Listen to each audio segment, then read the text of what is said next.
dia, graça e paz, glória a Deus. Hoje nós, se Deus quiser, findaremos o livro de Josué.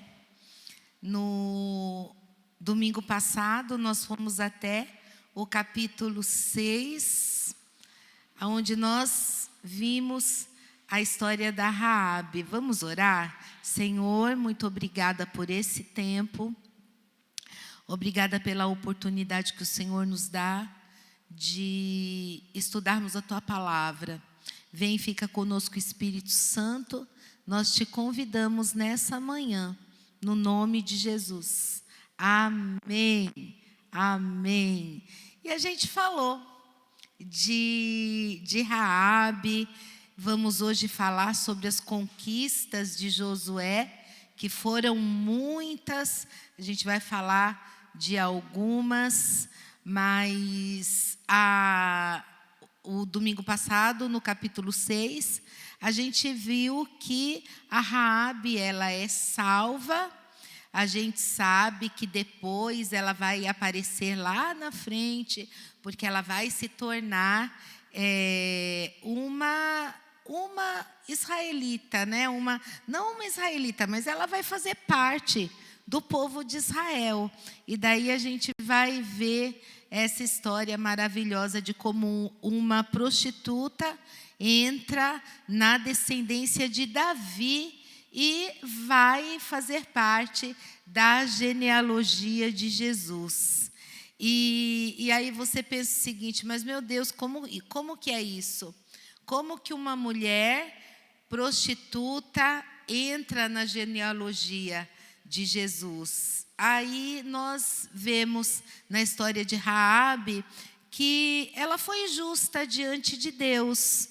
Por quê? Porque ela estava lá em Jericó, ela ouviu as histórias sobre Deus, ela temeu a Deus e ela acabou fazendo um pacto com aqueles homens, para que fosse preservada a vida dela e a vida de toda a sua família.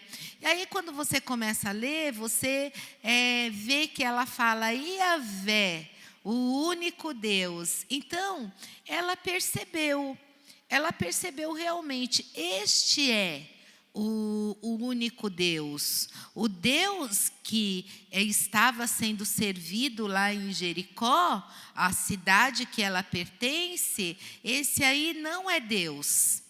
E ela começou a ver que o verdadeiro Deus era aquele. Por isso que ela temeu e viu que não tinha jeito. Né? Os israelitas, eles realmente iam invadir aquela terra. E eles iam dominar tudo aquilo. E ela acaba fazendo parte do povo de Israel, ela e a sua família.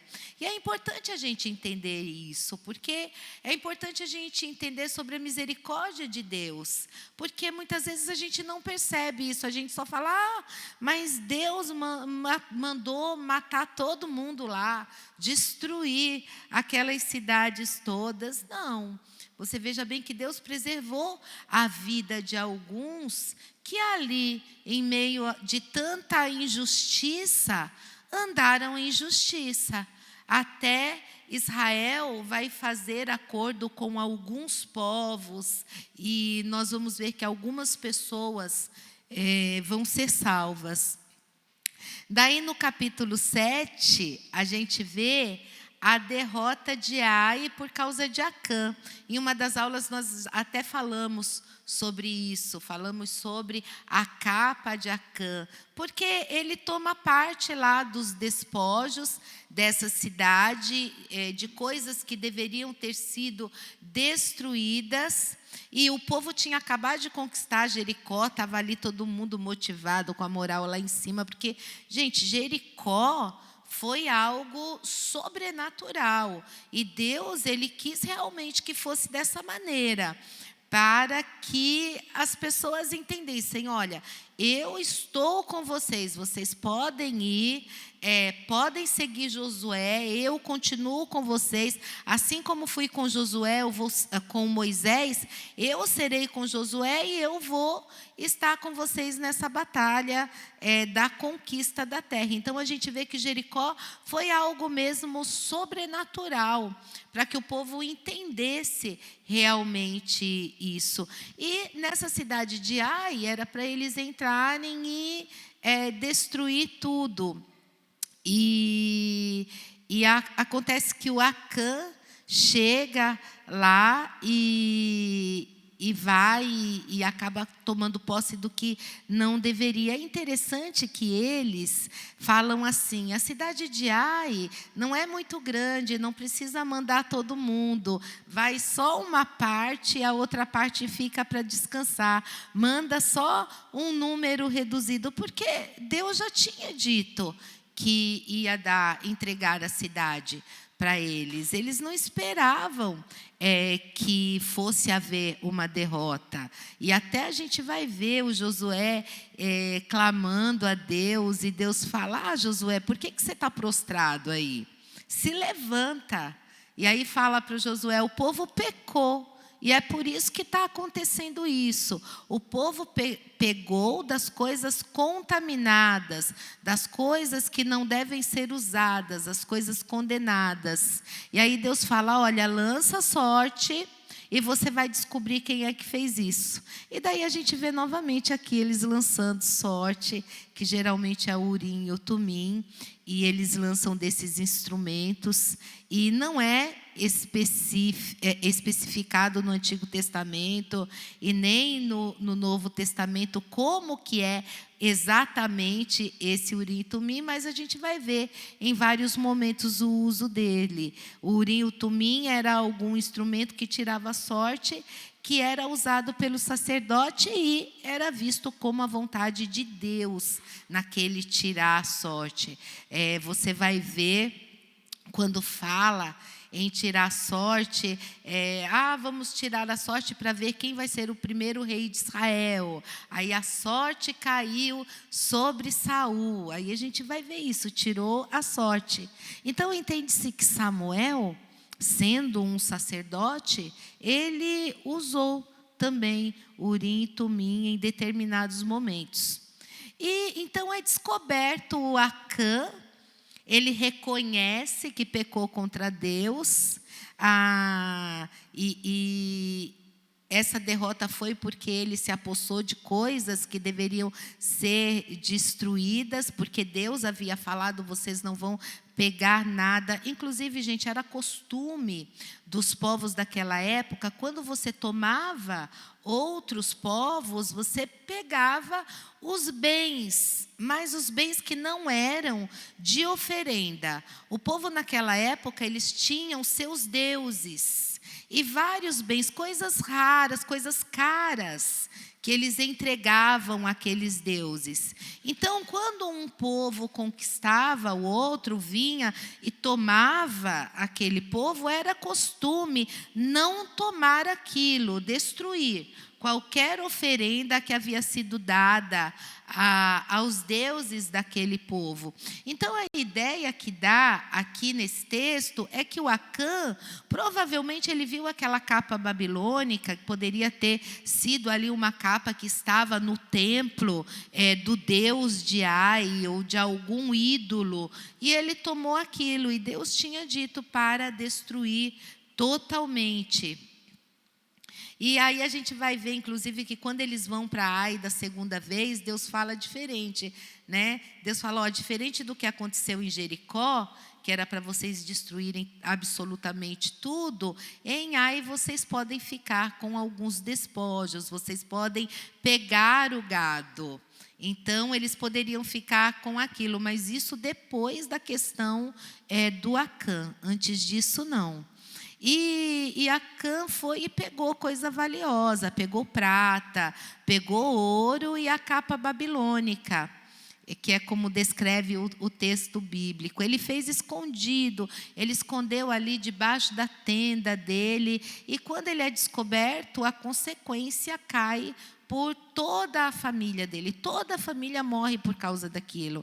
Não é só ele que é morto, toda a família morre, os bens, até os servos dele. E a gente fala, por que Deus ele fez isso, ele mata ali, fez isso com pessoas inocentes. E a gente tem que entender que aqui é um tratamento, né? Não vou entrar nessas questões aqui, mas Deus está mostrando aqui a seriedade disso, ainda mais naquela época, né?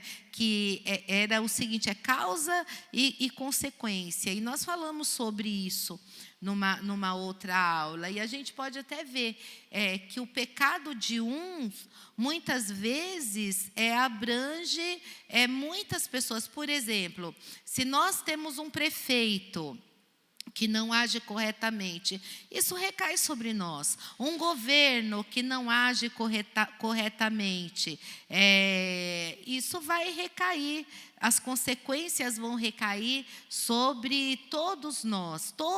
Você paga pelos erros deles. E aí a gente vê lá no capítulo seguinte, Deus já está falando, olha, vocês já estão limpos, agora entre e Ai, porque eu vou entregar nas mãos de vocês. Aí o Josué, ele lança de uma estratégia, ele fala, né, olha, eles já viram que eles podem nos derrotar.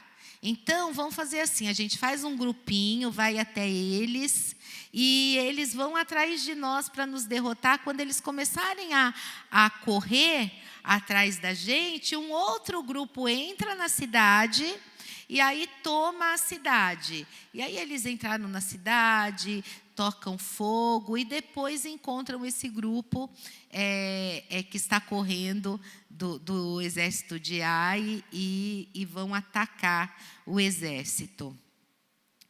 E Deus, ele manda dessa forma preservar o gado e os despojos dessa cidade. E aí o Josué, ele levanta a sua lança e aí a gente vai ver aqui a figura de Moisés. Porque acontece a mesma coisa. Enquanto Josué ele fica com a lança levantada, o povo prevaleceu. Por isso que o Josué ele ficou ali com a lança levantada todo o tempo, até que Ai fosse destruída. Então, a gente vê aqui essa figura de Moisés.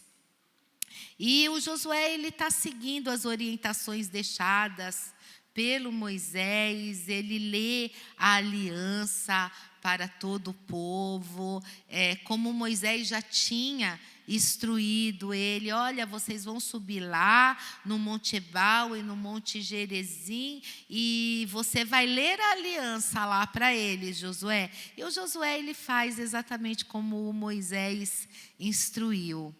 No capítulo 9, a gente vai ver aqui a história dos Gibeonitas, o estratagema dos Gibeonitas. Era um povo, eram cananeus, ou seja, eles estavam lá dentro da terra de Canaã, e eles tiveram uma estratégia de fazer o seguinte: eles viram como Israel estava vindo, porque os povos, eles ficavam apavorados, porque agora tudo que o Josué vai entrar e ele vai tomar as cidades. O Josué, ele é esse grande conquistador, né? Da forma que o Moisés foi o grande legislador, o grande intercessor, o Josué agora fica com a incumbência de conquistar. Então, ele vai conquistar todas essas terras, fazer todos os assentamentos da forma que foi ali nos dias de Moisés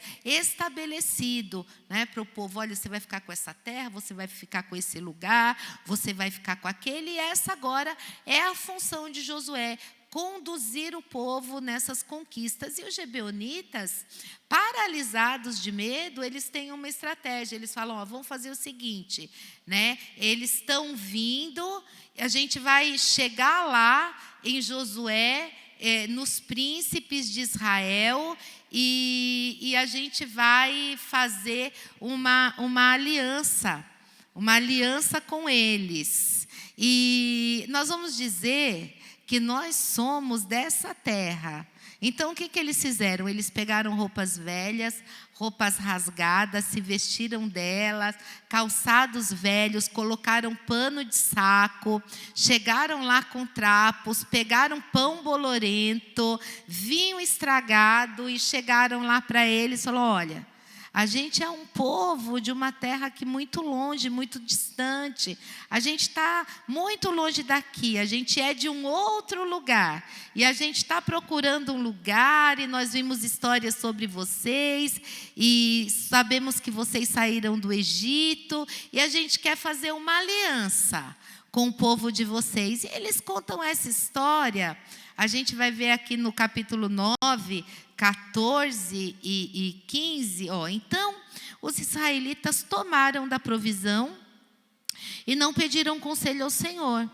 Josué concedeu-lhes paz e fez com eles aliança de lhes conservar a vida. E os príncipes da congregação lhes prestaram juramento. Olha só o que a palavra de Deus fala. Os israelitas, eles tomaram da provisão e não pediram conselho ao Senhor.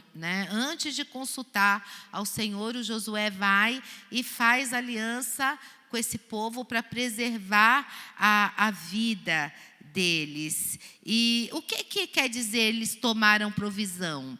O que quer dizer isso? Eles pegaram lá do pão bolorento, do vinho estragado, do pessoal, deram para eles o suprimento que eles tinham, o pão bom, e fizeram essa aliança, um juramento, sem consultar o Senhor, porque era assim que se fazia. Uma das formas de se fazer aliança antigamente era comer juntos.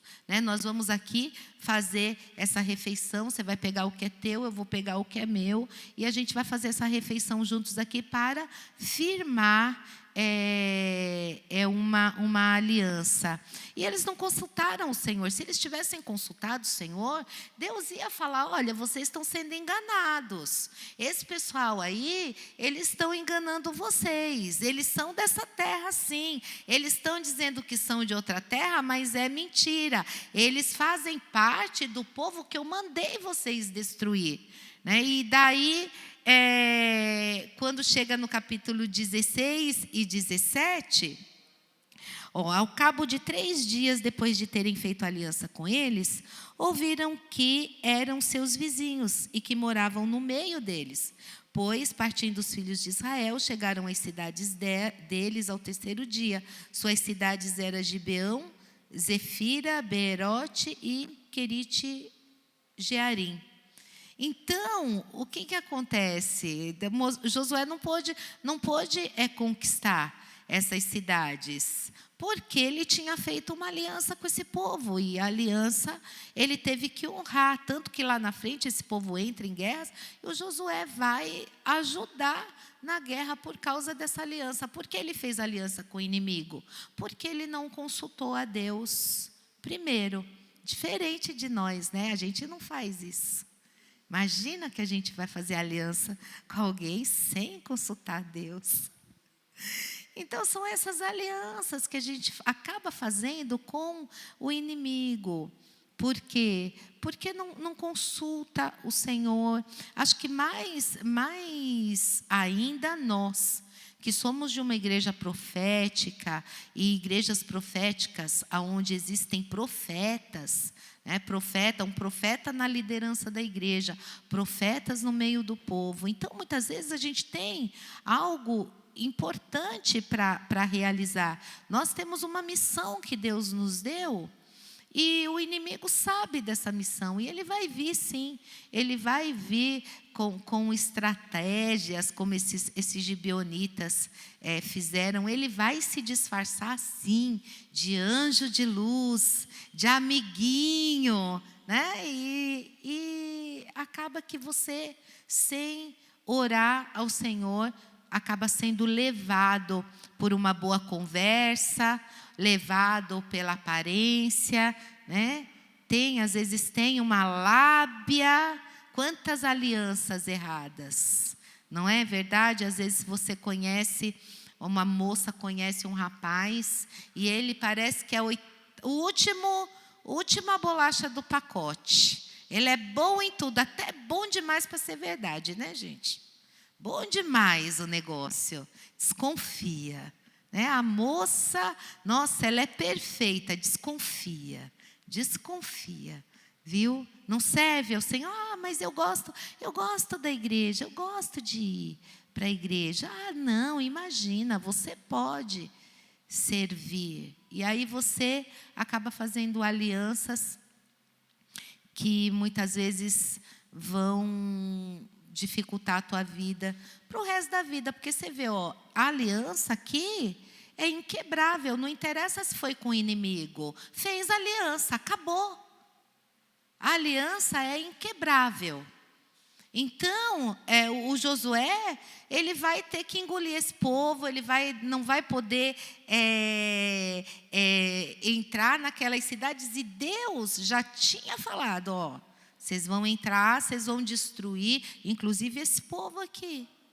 Então, por causa de uma aliança errada, uma aliança feita sem consultar a Deus, causa todo esse problema. No capítulo 10, a gente tem a primeira menção a Jerusalém, né, que são esses 5 reis que atacam os gibeonitas, e o Josué vem salvar por causa da aliança. E no 10 é um capítulo muito especial, quando Josué vem salvar esse pessoal, e é o episódio do sol e da lua, que se detém. Você vê lá no 10, 12. Então Josué falou ao Senhor no dia em que o Senhor entregou os amorreus nas mãos dos filhos de Israel, e disse na presença dos israelitas: Sol, detente em Gibeão, e tu, lua, no vale de Aigilom. E o sol se deteve e a lua parou, até que o povo se vingou dos seus inimigos. Olha que coisa maravilhosa. E hoje a ciência, ela já fala sobre esse dia. Hoje os cientistas, eles já sabem que houve esse ato, esse dia espetacular em que o sol e a lua param, e eles vão, inclusive, nesse texto de Josué, aqui, para falar, olha, realmente, nesse dia aqui, foi em torno de 1200 antes de Cristo. Nesse dia aqui, houve talvez uma eclipse solar, e houve a gente tem aqui esses dados de que houve alguma coisa nesse dia que o tempo parou por milésimos de segundos, né? Da hora que eles contam na rotação da Terra. E aí a gente vê que a ciência, ela também explica algumas coisas na Bíblia, e que esse dia foi um dia que ficou registrado. Porque, a gente lê o Josué e parece que as coisas são assim, né? Rápido. 6 meses, o Josué foi lá e fez tudo. Não foram. Foram muitas guerras. Essas guerras duraram em torno de 5 anos no total. Daí, quando chegam lá em Caleb, naquela parte que ele está falando com Caleb, aí se dá essa ideia mesmo do tempo. E a gente vê que foi tempo de conquista, foi tempo de luta. O tempo de Josué foi um tempo de grandes conquistas. Então, o povo de Israel, eles foram entrando na Palestina, e eles foram dominando grandes povos, mas ficam alguns povos para trás, e vai ficando esse pessoal ali nos cantos, como essas cidades mesmo, dos gibeonitas. E eles entram, Deus fala, olha, eu quero que vocês entrem e destrua tudo. Mas eles não fazem isso. E aí lá no livro de Juízes, que vai tratar muito desse assunto, ele vai falar, olha, vocês entraram, mas vocês não conquistaram tudo. E aí dá razões para isso. Lá em Juízes, o Juízes vai tratar dessa questão. Então, as terras lá distribuídas por Moisés. Agora a gente vai ver a distribuição dessas terras, vai ver que além do Jordão, na Transjordânia, já tinha sido distribuída, lembra? Quem que herdou as terras de antes de atravessar o Jordão? As 2 tribos e meia, né? Rubem, Gade e a meia tribo de Manassés. Ficaram do outro lado do Jordão e ajudaram seus irmãos na conquista das outras terras. Lá no 14, no versículo 1, a gente vai ver o Eleazar. Quem é esse Eleazar? Ele é o sumo sacerdote que substituiu Arão. Né? Então, era Moisés e Arão, agora vai ser Josué e Eleazar. E aí no capítulo 14 vai recontar a história toda, e a gente vai ver a distribuição dessa terra. Inclusive no versículo 4, a gente vai ver que os filhos de José foram essas 2 tribos, Manassés e Efraim. E ele está contando nesse capítulo 14, que eu creio que vocês já leram em casa, contando como que se dá isso, contando essa organização. E aí é engraçado que aí chega na hora da organização, o Caleb, ele chega e fala, eu já sou velho. Né? E vocês lembram que Deus falou que ia me dar uma herança aqui e que eu queria, eu fiquei com vocês até agora, eu quero um lugar, eu quero Hebrom. E lá na frente a gente vai ver que a primeira cidade que Davi reinou foi a cidade de Hebrom. Lá no capítulo 14, 10, a gente vê ele falando, eis agora, o Senhor me conservou em vida, como prometeu, 45 anos há, desde que o Senhor falou essas palavras a Moisés, andando Israel ainda no deserto, e já agora sou de 85 anos. Olha só o Caleb é a minha oração, gente, porque esse cara, você vê a disposição, você vê a força desse homem. Ele fala assim, olha, faz 45 anos da promessa, eu continuo de pé. Eu estou aqui e eu tenho disposição para entrar nessa terra. Ele não só escolheu Hebrom, como Hebrom era a terra dos gigantes. E o Josué lá na frente vai falar, você quer essa terra, mas você vai ter que conquistar. E ele falou, não, eu me sinto ainda com força para conquistar essa terra. Né? Então, esse Caleb, ele faz parte da minha oração. Eu falo, Senhor, me dá a força de Caleb, a disposição de Caleb, porque vocês lembram, toda aquela geração morreu, gente. Agora, o Caleb e o Josué estão nessa idade, né? Um mais ou menos a idade do outro. Eles estão beirando aí 80, 85 anos, mas o que? O Josué, ele está conquistando, está vencendo.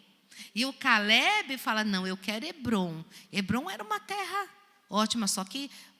E olha só como o Caleb era extraordinário. Porque o Hebrom era justamente a terra dos gigantes. Que os espias falaram, não, eles vão comer a gente como pão.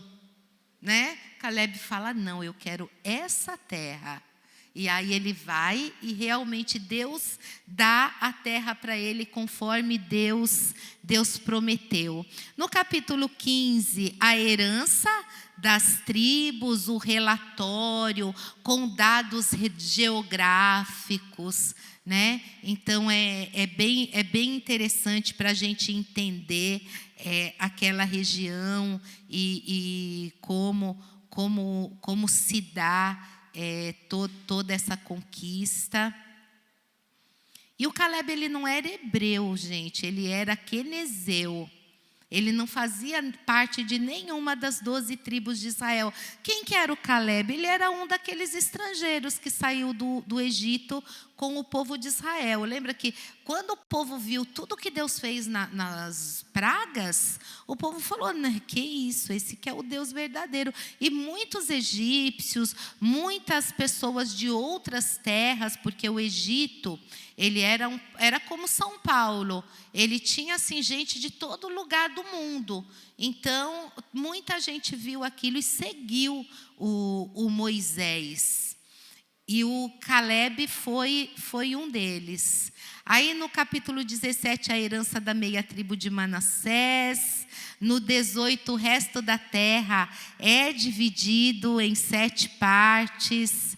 E, deixa eu ver aqui que eu falei que era importante, mas eu não sei o que está, o que é... O que eu grifei aqui? Vamos ver. Reuniu-se toda a congregação dos filhos de Israel em Siló. E ali armaram a tenda da congregação. E a terra estava sujeita diante deles. É Siló. Siló é um lugar muito importante.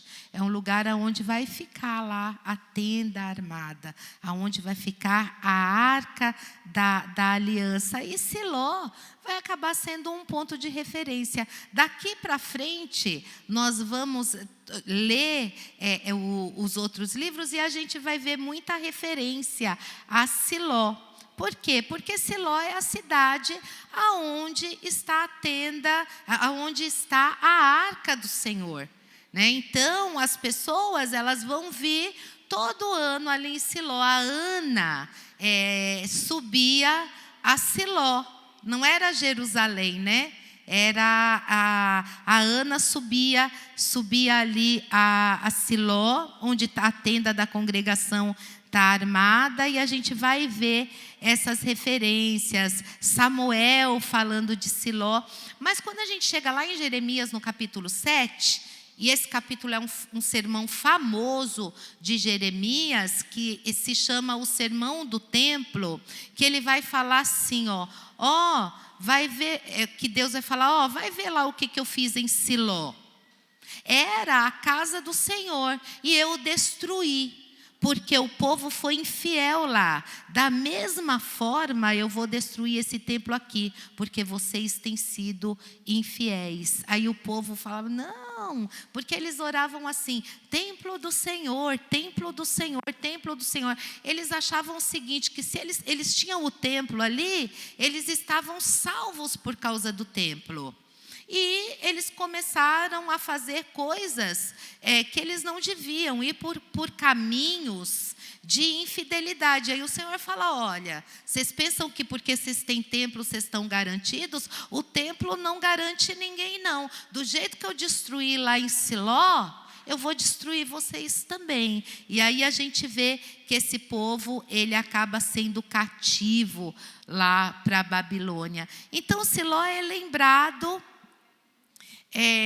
em vários trechos aqui, daqui para frente. E aí a gente vai ver a divisão das tribos, a gente vai ver a Jerusalém lá na frente. Quando passa a época de Juízes, a gente vai continuar falando ali dos jebuseus, quando o Davi, olha só, o Josué, ele vai conquistando essas terras todas, mas ele deixa muita coisa sem conquistar ainda.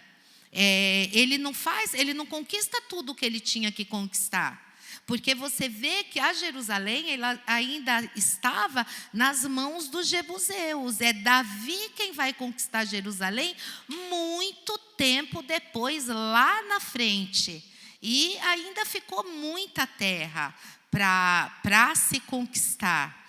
Mas daí a gente vê nessas conquistas, quando eles começam a discutir sobre a terra, a gente vai ver que eles preferem os lugares mais altos, né, do que conquistar os vales. Quando Efraim tem todo aquele vale para conquistar, a gente vê a discussão ali, mas a gente vai conquistar esse vale como? Por quê?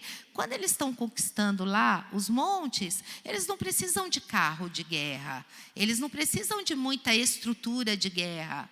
Então, é mais fácil eles conquistar o alto. O Davi, ele quis Jerusalém, por quê? Para estabelecer o reino dele. Porque estava no alto. Do alto, ele se protegia melhor. Israel, aqui, nessa época, na época de Davi, ele já tinha um exército. Mas, nessa época, eles não tinham o exército, eles não tinham entendimento do manuseio do ferro, do bronze. A gente viu que os filisteus lá na frente, que vão amolar as enxadas deles, que vão fazer, vão amolar as espadas, porque eles não tinham essa tecnologia. Aí quando o Efraim vê aquele vale todo, fala, como é que a gente vai conquistar isso?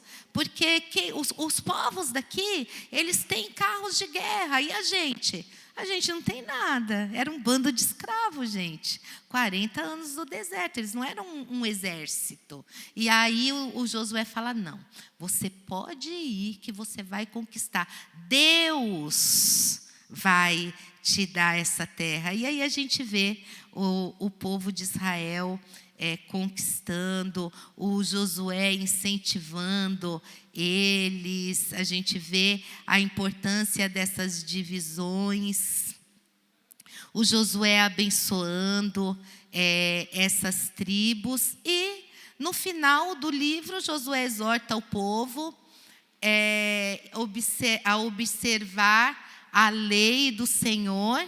E aqui vai ter aquele texto famosíssimo, né, do eu e a minha casa, no capítulo 22, deixa eu ver se é isso mesmo, 22, 34, que tem aquele texto famosíssimo. Não é esse, não, gente. Não, peraí, 32. Vê aí para mim no celular de vocês. Eu e a minha casa serviremos ao Senhor.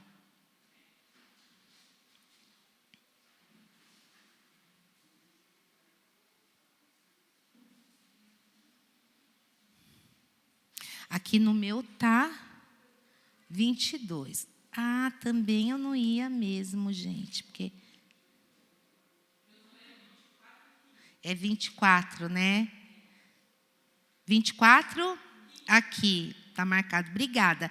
Porém, se vos parece mal servir ao Senhor, escolhei hoje a quem servis. Se aos deuses a quem serviram vossos pais, que estavam da além do Eufrates, ou aos deuses dos amorreus, em cuja terra habitais. Eu e a minha casa serviremos ao Senhor. Aqui está esse texto famoso. Você vê que o povo já tinha se corrompido? O Josué já está falando, vocês querem servir esses deuses? Vocês servem, eu não. Eu e a minha casa vamos permanecer servindo ao Senhor, porque o povo foi se corrompendo. Esses povos, gente, que ficaram ali, vai ficando um povo aqui do lado, um povo do outro. Israel, eles foram começando a conviver no meio dos povos, e os povos eram idólatras. E aí tem o versículo que o Josué fala, você pensa que eu não sei? Que vocês estão aí com os deuses, vocês têm imagem escondida na casa de vocês? Eu sei que vocês têm idolatria aí, que vocês estão servindo a outros deuses. E essa é a grande questão do livro de Juízes. Por quê? Porque enquanto o Josué e o Eleazar, eles estavam à frente da liderança desse povo, por mais que houvesse um pecado, um desvio, eles ainda estavam ali para conduzir, para trazer o povo ao arrependimento, para conduzir aquele povo diante de Deus. A partir do momento que o Josué morre, que o Eliezer morre, esse povo, eles vão começar a se perder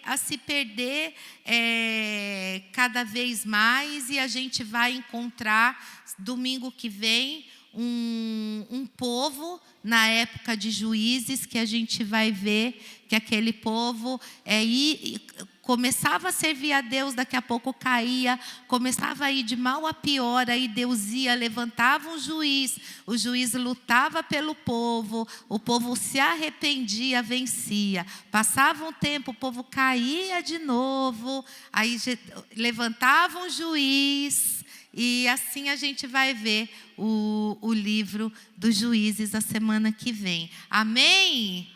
Então, um ótimo culto para vocês. Que Deus abençoe. Espero vocês domingo que vem para a gente falar sobre esse livro de Juízes, que é um livro muito importante, né, para a gente entender a história desse povo daqui para frente e para a gente começar a compreender como será essa monarquia que será estabelecida daqui a pouco no livro de Samuel. Amém?